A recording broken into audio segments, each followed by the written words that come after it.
Have you ever thought about where your healthcare plan comes from? On this week's episode of the LA Business Podcast, we talked to the co founder of Clever Care Health Plan that integrates Eastern medicine with Western medicine. Let's jump right into this week's episode of the LA Business Podcast. Welcome to the LA Business Podcast, your destination to hear stories of how businesses grow and scale. I'm Robert Brill, CEO of Brill Media, and the host of this podcast.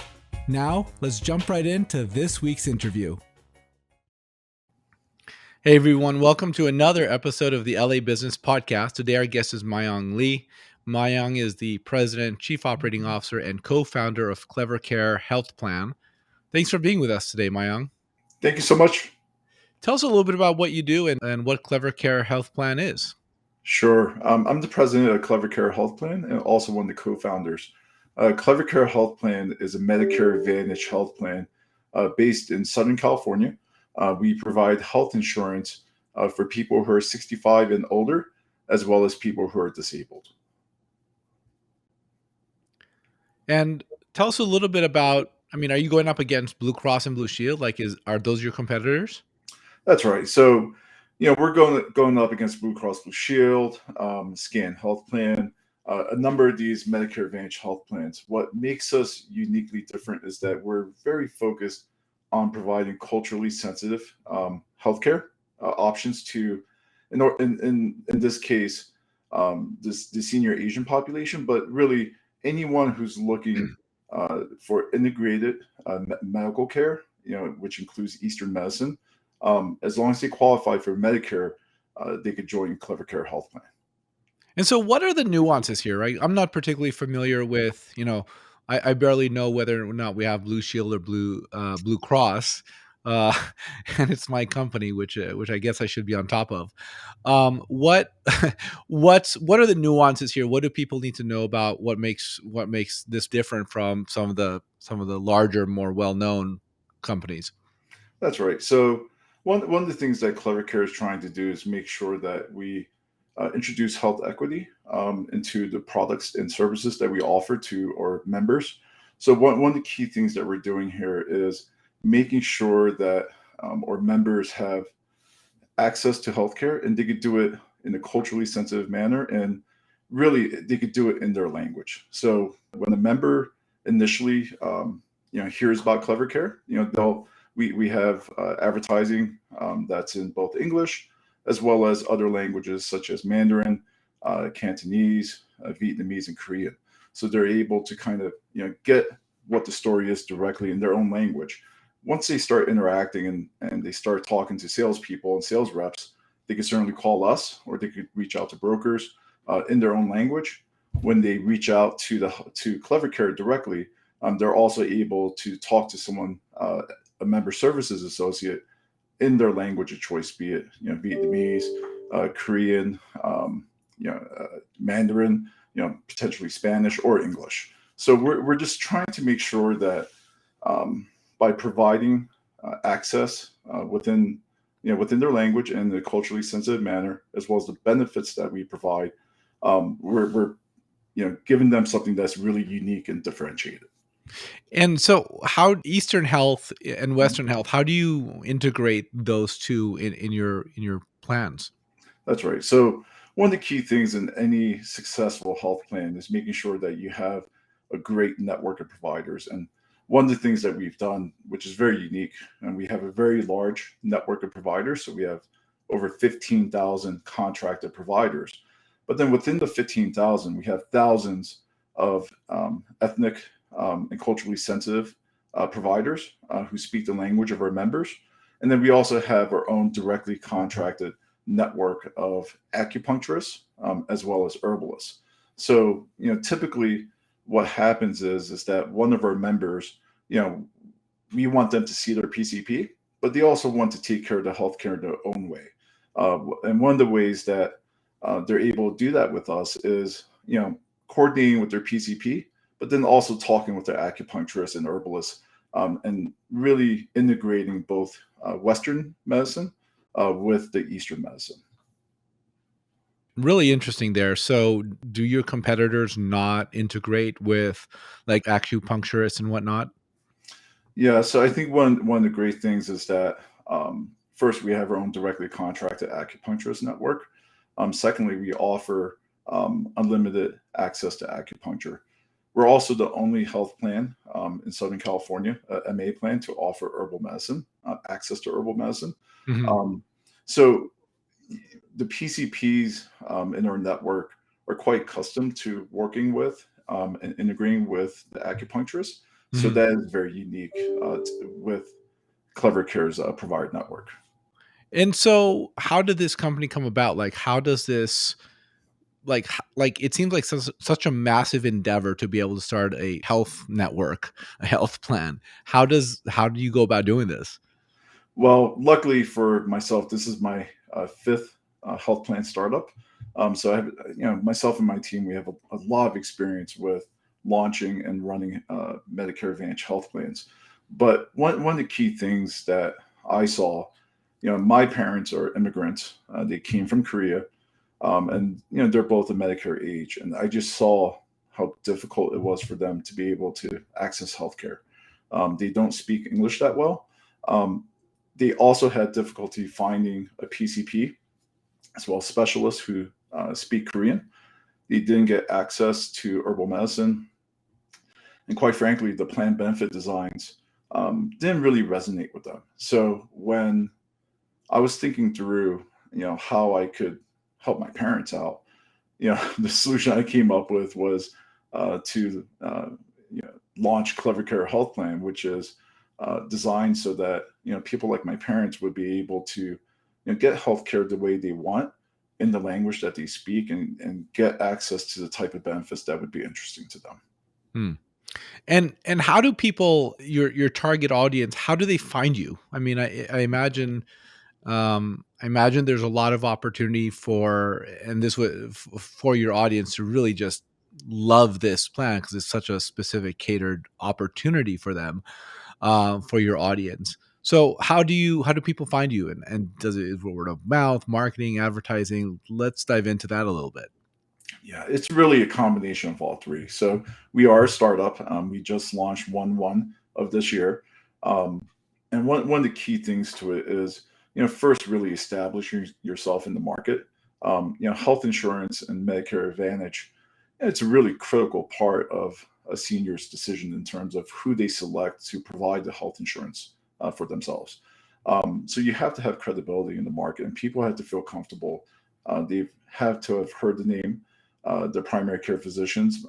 They have to know who Clever Care is and feel that what we're bringing to the table, brings value to, to themselves and their patients. And so, some of the things that we've been doing is, you know, branding and marketing.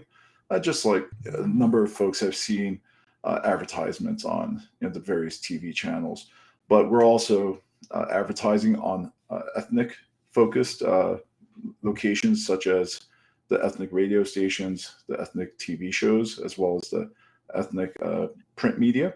Um, so that we're able to get the word out about who we are as a company, but we do rely heavily on word of mouth. We do believe that, as we gain more membership, what we're doing is so unique and different within the Medicare Advantage world that that will help create a buzz in the community as well.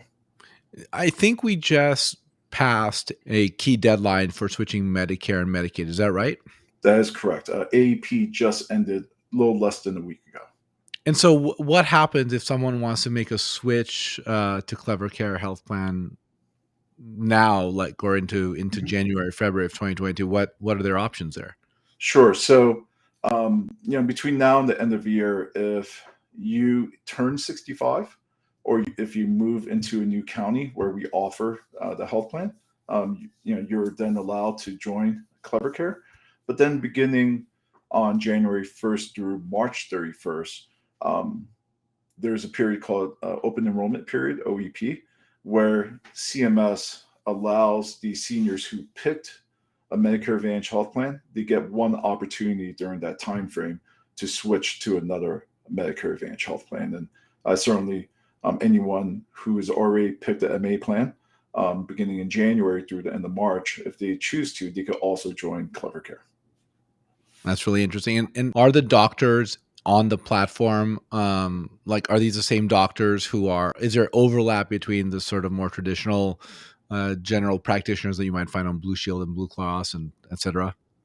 Yeah, there's certainly some overlap there, but what you'll also see is that we have a significant PCP and specialist, coverage within areas such as Koreatown in downtown Los Angeles, San Gabriel in LA County, Little Saigon, Westminster, in Orange County. So we have a very broad network with over 60 hospitals, but we also have made sure that we've contracted with the local providers within those communities. And so what is looking forward into 2022 and really even backtracking into what happened this year, Mhm. there was a great deal of uncertainty. Healthcare is at the forefront of everything we're doing at this point in the pandemic.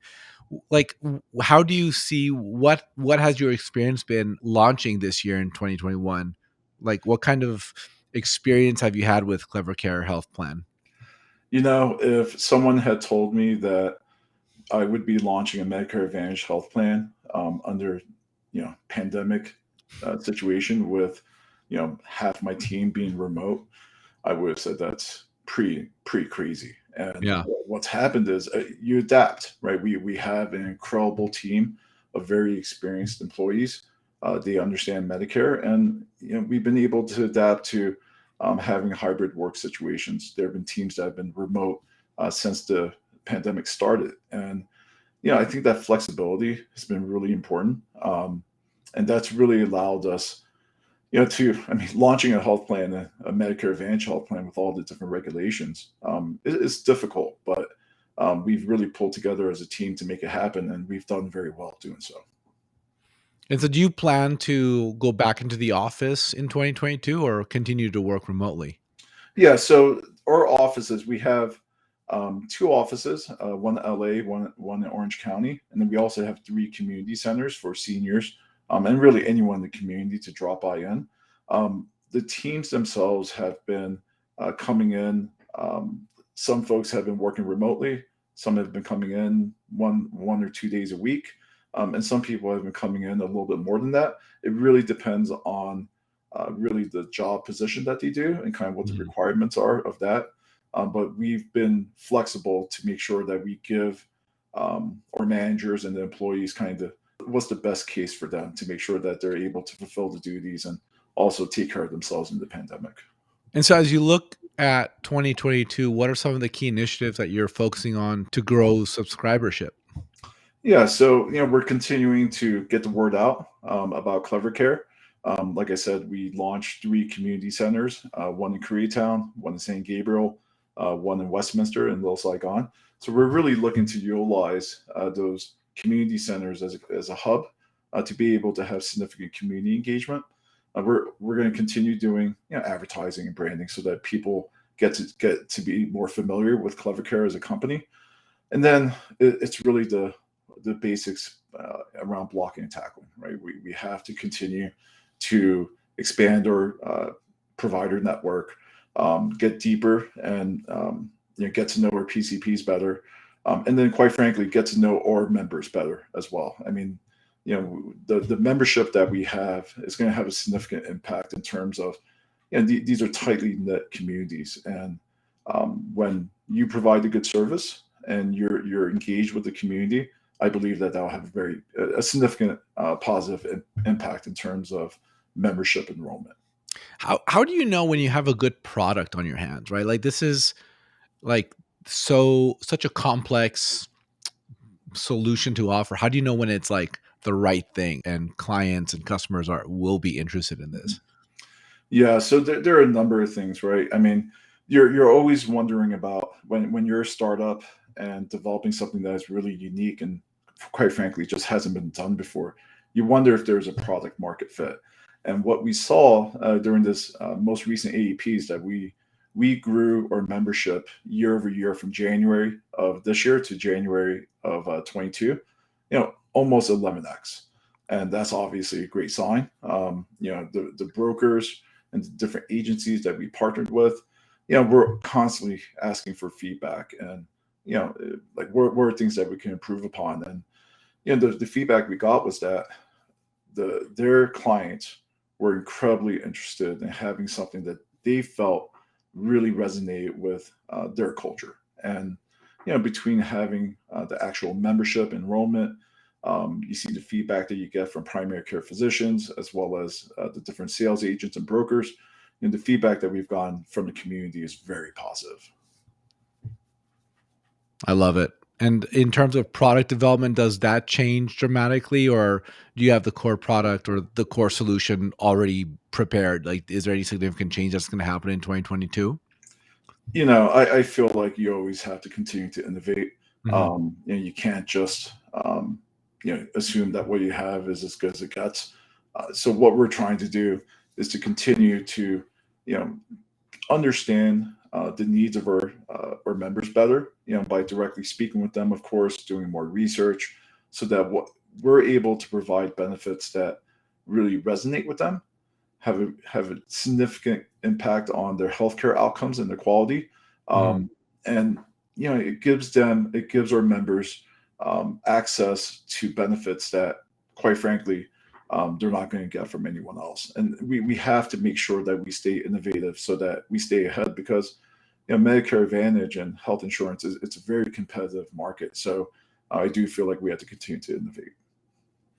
That's really interesting. I mean, there's so much opportunity there. I mean, it makes a lot of sense to go very niche. Do you feel like there are? I mean, are there other plans doing anything similar for any target group? Like, never in my life have I heard something of this nature. I didn't even know something like this existed. Like, how did you feel like you found the success here? Like, what's the magic to this formula?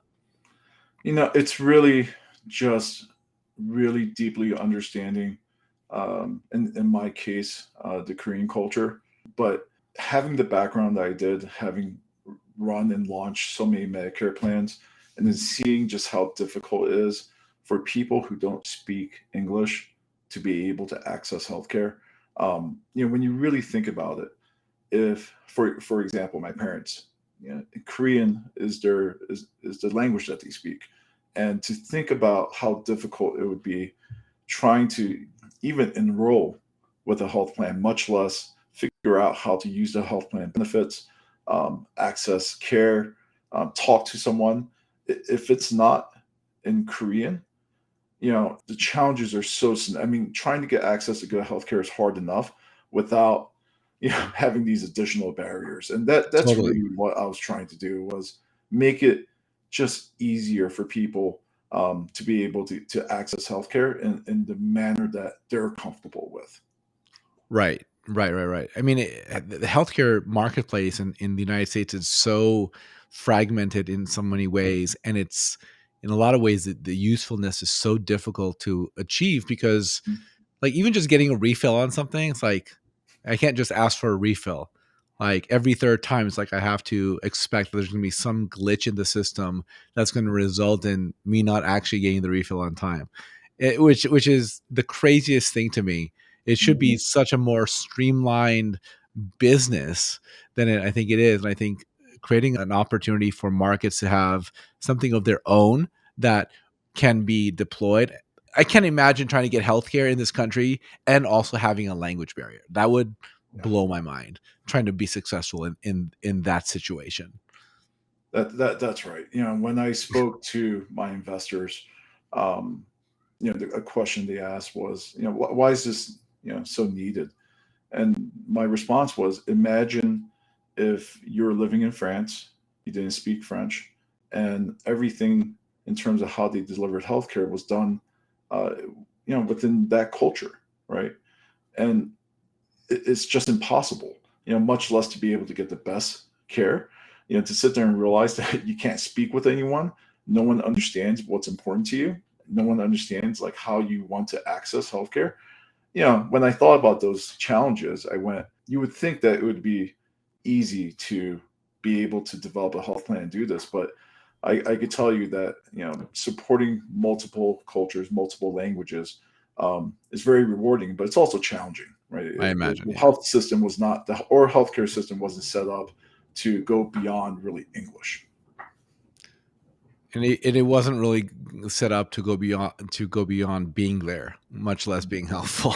That's right. That's right. It's bad. I mean, look, I think when you get to the right care and the doctors are doing a fantastic job.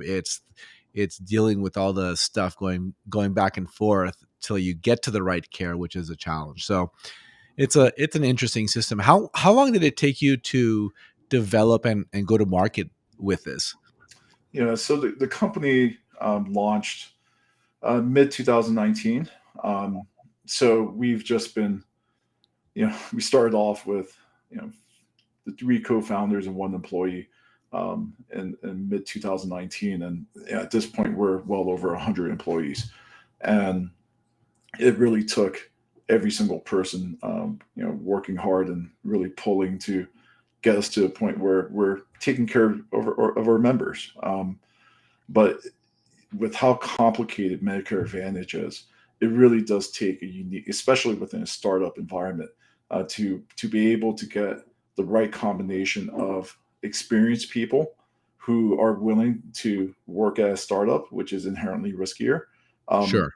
I do believe that our mission and kind of our health equity focus played a significant impact in being able to recruit some of the most incredible, experts in Medicare Advantage. I mean, I feel comfortable saying that my leadership team, um, they're one of the top executive teams in Medicare Advantage, and for myself as president of a startup to be able to say that, it makes me really proud.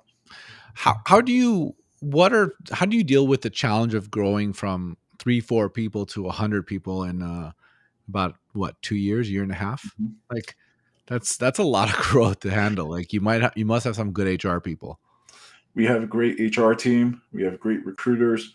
A lot of it really comes down to hiring, the best executive team and the best managers that you could get, um, and then empowering them. Right. When you're 4, 5, 10 people, I'm able to sit down with every single person and have a discussion.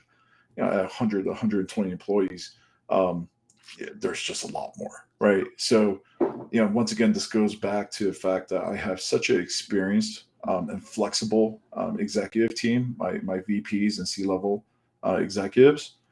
They've been able to help us really ramp up. And one of the other things that's really important too that we're busy implementing to support all the growth is making sure that we have the right technology platform to support all the people and all the data needs. So these are kind of two things. You got to have the right people, and then you have to have the right technology so that you can scale and grow and do it in such a way that you're able to get the best possible outcomes for both the employees and as well as the members. And Myong, how can people find Clever Care Health Plan? That's right. So you could go to clevercarehealthplan.com. You can also reach out to your local broker. We have got over 900 agents that are contracted with us, so likely they're going to know who we are, so that you could find out more information about the benefits that we offer. Myong Lee, President, Chief Operating Officer, and co-founder of Clever Care Health Plan. Thanks for being with us today. Thank you so much. Thank you for listening to this episode of the LA Business Podcast. If you like what we're doing on this podcast, please consider subscribing on Apple or Google Play, leaving a 5-star review, and sharing with your friends. If you have any questions, comments, or recommendations for a guest you'd like to hear on this podcast, please email me, robert@brillmedia.co. Thank you. Have a fantastic day.